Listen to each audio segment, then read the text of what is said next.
mejor si leo la contraportada, que además presenta, no sé si tiene el mismo texto en ambas. Sí, tiene un texto distinto.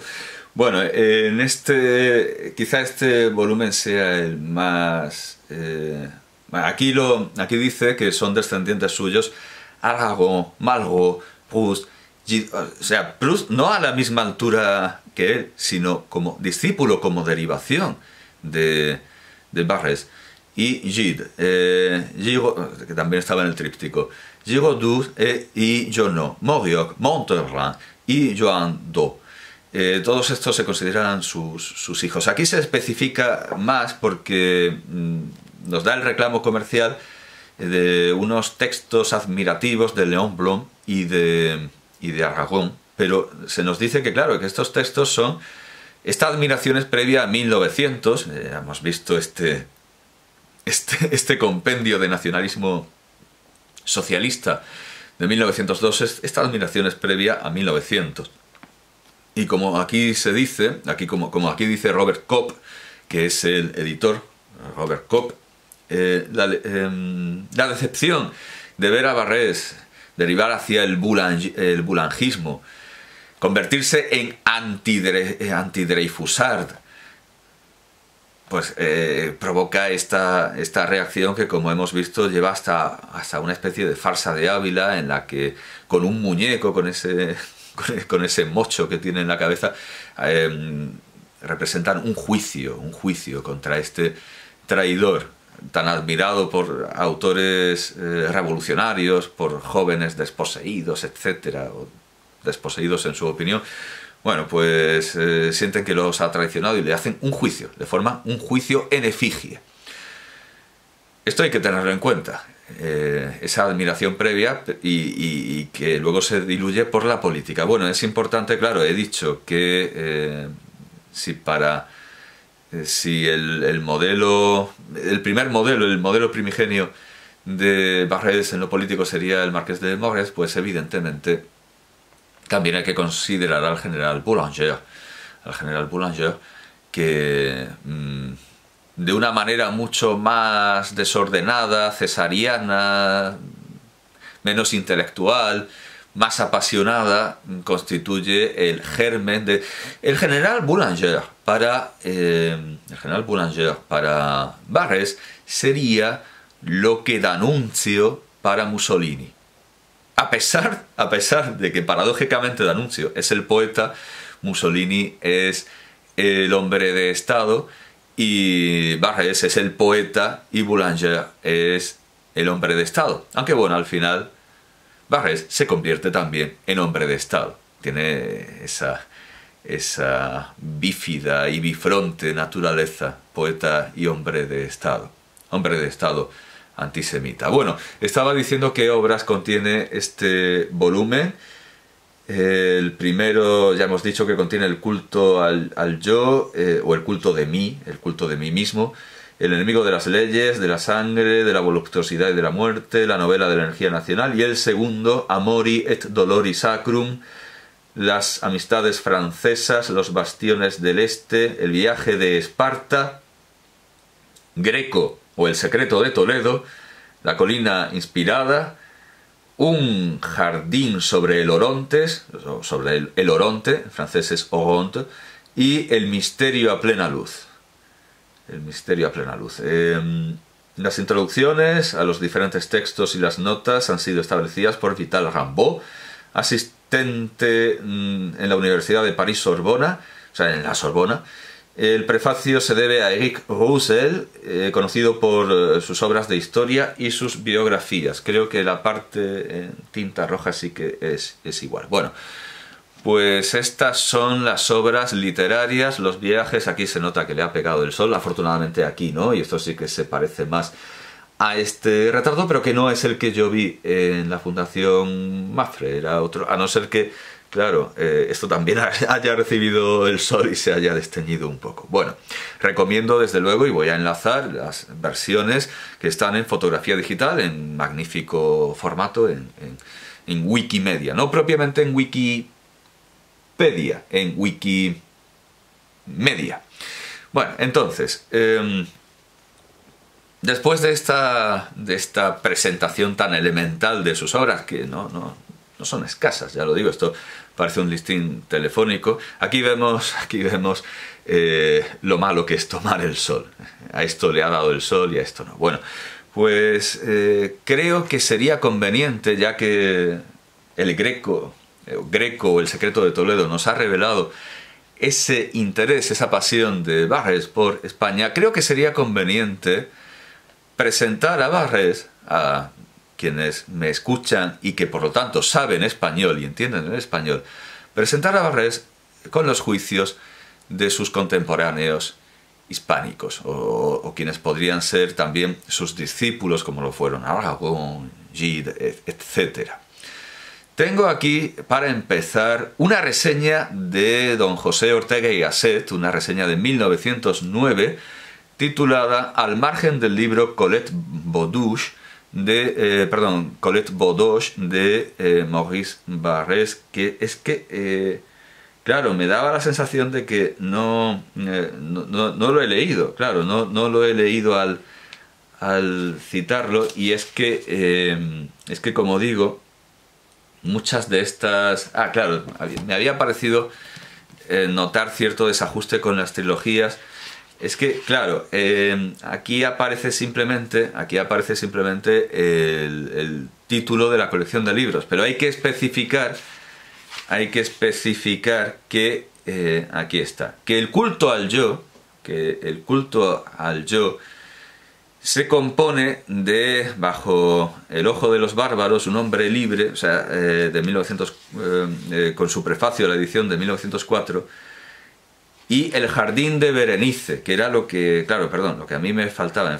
Digo, el jardín de Berenice, claro, no, el jardín de Berenice es que forma parte del culto al yo. Y aquí se incluye el examen de 3 novelas ideológicas, cuando en las obras que están anunciadas en 1900, o que en la colección de obras de 1902, en la colección de obras que se hace en 1902 para escenas y doctrinas del nacionalismo, el título de este prefacio es Examen de 3 ideologías, pero luego lo refundió de una manera muchísimo más modesta y convirtió Examen de 3 ideologías en Examen de 3 novelas ideológicas. Bueno, aquí lo que tenemos es esta segunda redacción. Luego tenemos, claro, el culto al yo es bajo el ojo de los bárbaros, un hombre libre, y el enemigo de las leyes. Es que muchos han considerado que la trilogía es debajo del ojo de los bárbaros, un hombre libre y el enemigo de las leyes, y que el jardín de Berenice era algo que no... Pero bueno, aquí entonces se considera como una tetralogía. Luego tenemos De la sangre, de la voluptuosidad y de la muerte, que contiene estas colecciones, otras colecciones a su vez. Ideologías apasionadas, en España, abril-mayo 1892, en Italia y en el norte. Y luego tenemos la novela de la energía nacional, que se compone de Los desarraigados, la llamada del soldado, la llamada al soldado, o la convocatoria al soldado, bueno, la llamada, dejémoslo, y sus figuras. Una trilogía, la trilogía de la novela de la energía nacional. Y en cuanto a las colecciones aquí contenidas, lo que tenemos es... ¿dónde está el índice? Por cierto, que encima de ser una edición sin ilustraciones, es una edición subrayada por alguien que habrá hecho un trabajo sobre esto y ha subrayado cosas que a nadie le importan nada más que a él, como si no se fuera a morir, no fuera a tener otra persona este libro, a la que desde luego no le importa lo que a él le llamara la atención. Un poco menos de soberbia para los poseedores de libros. Los libros, si Dios quiere, les van a sobrevivir, y a mí no me importa lo que a él le importaba. Así que no lo subrayen, a no ser que sean ustedes el Tostado o Erasmo, pero si no lo son, no lo subrayen. Bueno, pues, ¿qué contiene este volumen? Hemos dicho Amori et Dolori Sacrum, las amistades francesas, que esto no... Claro, no, sí está, sí se anuncia. Y Los bastiones del Este contienen, bueno, del Este o del Oriente, contienen Al servicio de Alemania, aquí está, Colette Baudoche, si es que claro, me sale decir Bodoque, Colette Baudoche, historia de una jovencita de Metz, de una chica de Metz. Colette Baudoche es la obra que comenta Ortega. Cuando se pone con Barrés y se pone a leer a Barrés de una manera suficiente como para comunicarlo al público, es Colette Baudoche lo que lee, o lo que le toca leer, o lo que está de humor, está de ánimo, que es, desde luego, a mí una de las obras que menos me interesa, pero bueno, es la que escoge Ortega, y desde luego tampoco le faltan razones. Bueno, entonces, Colette Baudoche está en la colección Los Bastiones del Este. Y claro, además es una novela en parte propagandística, en parte también humanitaria, porque tiene una llamada a las huérfanas de Alsacia-Lorena. Después tenemos, dentro también de Los Bastiones del Este, de Oriente, claro, las colecciones se hacen a posteriori, por eso me resulta un poco chocante ver aquí a libros que he conocido independientes, pero evidentemente, claro, las colecciones es lo que tienen. En esta colección está también el viaje a Esparta, o el viaje de Esparta, que es como el viaje de Turquía, es una manera más clásica de decirlo, el viaje de Esparta, Greco o el secreto de Toledo. Bueno, aquí el anónimo poseedor lo que sí que me ha hecho el favor es de poner las fechas con bolígrafo rojo de cada libro, así que bueno, aprovechémoslo y digamos que Amoriet Doloris Sacrum es de 1903, Las Amistades Francesas de 1903, es decir, ya de la etapa en la que sus admiradores lo detestaban por haberse hecho de extrema derecha. Y la colección Los Bastiones del Este, claro, esto es un poco... no, perdón, ya por lo que veo, vale, entonces sí que ha hecho algo de utilidad, porque en un principio podría parecer, pues me ha hecho un favor, vaya, pero el resto de subrayados no. Me ha hecho un favor, porque claro, del índice podría suponerse que Los Bastiones del Este comprenden todo lo que sigue, hasta que no haya otra separación tipográfica de este estilo. Pero claro, hace notar que Los Bastiones del Este es de 1905, así que Los Bastiones del Este solo contienen al servicio de Alemania, en tanto que como Colette Baudoche es de 1909, como acabo de decir, porque la crítica de Ortega es de 1909, pues evidentemente lo que sigue, a pesar de que el índice sea engañoso, no se incluye en la colección Los Bastiones del Este. Así que, claro, lo que tenemos ahora son novelas perfectamente independientes, aunque, curiosamente, Colette Baudoche no aparece aquí porque sí que se la incluye en Los Bastiones del Este, pero claro, es a posteriori, porque una obra es de 1905 y otra de 1909. Yo creo que no podemos incluir en Los Bastiones del Este de ninguna manera el viaje de Esparta. O sea, podemos considerar que Colette Baudoche es una especie de coda al servicio de Alemania. Y luego creo que ya podemos considerar plenamente independientes, lejos de cualquier intención reunificadora a posteriori, el viaje de Esparta de 1906, el Greco o el secreto de Toledo de 1912, La colina inspirada de 1913, Un jardín sobre el Orontes de 1922, 26, y El misterio a plena luz, que ya no le ha puesto la fecha. Luego hay documentos, Maurice Barrés, mi padre, recuerdos de Philippe Barrés, y las notas de Vital Rimbaud. Esto es lo que contiene este libro. Bueno, vayamos a la crítica de Ortega y Gasset. Vamos a leer un poco de ella. Comienza así, don José Ortega y Gasset. El público español no conoce apenas el nombre de Maurice Barrés. Bueno, pues ya empezamos faltando. Ya es la típica crítica de cinco autoras de Sarajevo o 5 autoras anglo-vietnamitas que no conoces y deberías conocer, porque yo soy muy listo. Y bueno, ya empezamos con esta crítica que perdura en la prensa cultural de hoy. Tú no conoces a Barrés. perdón, a Morés, no, a Barrés. Tú, bueno, a Morés que lo vas a conocer, piltrafilla, sí. Tú te has leído El Quijote, tú te has leído a Gramsci, bueno, pues este estilo, este estilo.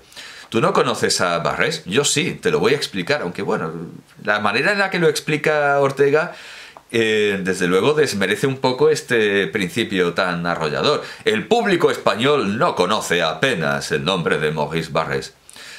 Esto es una falta más de nuestra república literaria, privada completamente de espíritus críticos que se encarguen de orientar los débiles residuos de atención que aún pudieran hallarse entre los escombros de la conciencia nacional. Aparte de la significación que tiene Barrés en la literatura europea vigente, esto quiere decir, yo veo hablar mucho de Barrés en la prensa francesa, eso es lo que quiere decir. Deberíamos los españoles haberle demostrado algún agradecimiento por sus páginas tituladas Sangre, Placer y Muerte. Bueno, el título es De la sangre, de la voluptuosidad y de la muerte. Ortega lo simplifica, sangre, placer y muerte, como Sangre y arena de Blasco Ibáñez. Otro autor, por cierto, también desaparecido. Podemos poner fotos de Barrés y de Blasco Ibáñez, que tan famosos fueron en su tiempo en los cartones de leche como en Estados Unidos. Están desaparecidos de la crítica y de las bibliotecas, aunque bueno, por lo menos a Blasco Ibáñez Berlanga le hizo una serie, por encargo, clarísimamente por encargo. Sangre, placer y muerte, donde se nos ha enseñado a nosotros mismos una manera de mirar nuestra pintoresca barbarie, que no será probablemente exacta, pero que es muy fecunda en emociones y vale, por lo tanto, como una verdad provisoria. Mientras no tengamos presto el historial de nuestra raza, y bueno, por cierto, hay por supuesto una exposición en escenas y doctrinas del nacionalismo sobre lo que significa raza para él. Quiero decir, por si alguien quiere desambiguar lo que Ortega puede entender por raza y lo que entiende Barrés por raza. Lo explica, hay un apartado dedicado a eso, a esta cuestión en en escenas y doctrinas del nacionalismo. Mientras no tengamos presto el historial de nuestra raza, y necesitaríamos un siglo para ello, es decir, yo no lo voy a hacer, porque no se puede, habremos de contentarnos con poéticas interpretaciones de nuestro carácter, en las que no podremos creer sino a medias y entre sonrisas. Esta que Barrés nos ofrece es grata al menos, y le ha inspirado tan bellos párrafos que solo puede ocurrirnos pensar, ¿cuánto nos divertiríamos si fuese así? De todos modos, los fondistas españoles se hallan en deuda con este escritor. Nadie ha fomentado más en los últimos años los viajes por España. El lirismo denso, comprimido en el libro de Barrés, ha disparado como una catapulta romana sobre nuestros paisajes todo el snobismo de ambos mundos, y gracias a él, las lindas mujeres de Montmartre han venido a los campos andaluces y castellanos para ver cómo mana la energía. La figura literaria de Barrés exige más que merece. Exige más que merece, hay que reconocer que aquí Ortega está compartiendo mi prejuicio. Hay que leer a Barrés no tanto por su mérito literario, sino por su influencia, por su importancia, por su peso estructural. Es una especie de pilar maestro de la cultura europea que, si se quita, nos va a dejar cojo el andamiaje y nos va a dejar coja la edificación si lo que queremos no es disfrutarla, sino entenderla. No se puede entender la cultura europea sin Maurice Barrés. Se puede disfrutar perfectamente la cultura europea sin conocerlo, por supuesto. Aunque bueno, claro, es como lo del profesor Frink en Los Simpsons, que está jugando con un juguete preescolar de unas bolas que se mueven y dicen los niños, ¿podemos jugar ya? Y les dice, vosotros no lo disfrutaríais en tantos niveles como yo. Bueno, pues desde luego el conocimiento ayuda a un disfrute en un nivel superior, pero claro, muchas veces esta superioridad puede ser una caricatura como la del profesor Frink. Hágalo quien pueda y sepa, Impresionante, Ortega y Gasset. La figura de Barrés exige más que merece un estudio detallado. O sea, no es que esté muy bien, pero hay que hacerlo. Ahora bien, que lo haga otro, que es lo que hizo Ganivet en su tesis sobre la importancia del estudio del sánscrito, la importancia de que lo estudie otro. Esto es algo muy español, la importancia de Barrés, que lo estudie otro. Después de habernos dicho a los españoles que no conocemos a Barrés y que le somos ingratos, nos dice que... y de decir encima que faltan espíritus críticos, refinados, y después de ponernos como hoja de perejil y... Bueno, parecía que él se iba a erigir en esa figura del crítico, pues resulta que dice que lo haga otro. Brillante Ortega y Gasset, desde luego nunca deja de sorprendernos. Hágalo quien pueda y sepa. ¿Acaso desde Chateaubriand, estoy aquí con... Es que los franceses, desde luego... en fin, he hablado antes de Gila, creo que tiene toda la razón del mundo en su monólogo sobre el viaje a París. Para que, si los franceses no pronuncian las letras, ¿para qué? Bueno, en fin. ¿Acaso desde Chateaubriand, con quien tiene sumo parentesco, no haya alcanzado ningún escritor de Francia poderío tan fuerte? Y sobre todo, después de Chateaubriand, de Stendhal y de Flaubert, nadie como Barrés nos obliga a remover, en tanto le discutimos, ese leísmo valeriano, las cenizas originales en el sacro altar del alma grecolatina. Esto es lo más que se puede decir de un escritor vivo. Hombre, yo creo que de un escritor vivo se pueden decir muchísimas más cosas que remueve las cenizas originales en el sacro altar del alma grecolatina. Se me ocurre una infinidad, se me ocurre una barbaridad de cosas que se pueden decir de un escritor vivo. Bastantes más que remover, el que remueva las cenizas originales en el sacro altar del alma grecolatina. Bastantes más. Sigue diciendo Ortega, serán mejores o peores sus libros, como diciendo, yo no me los he leído ni pienso.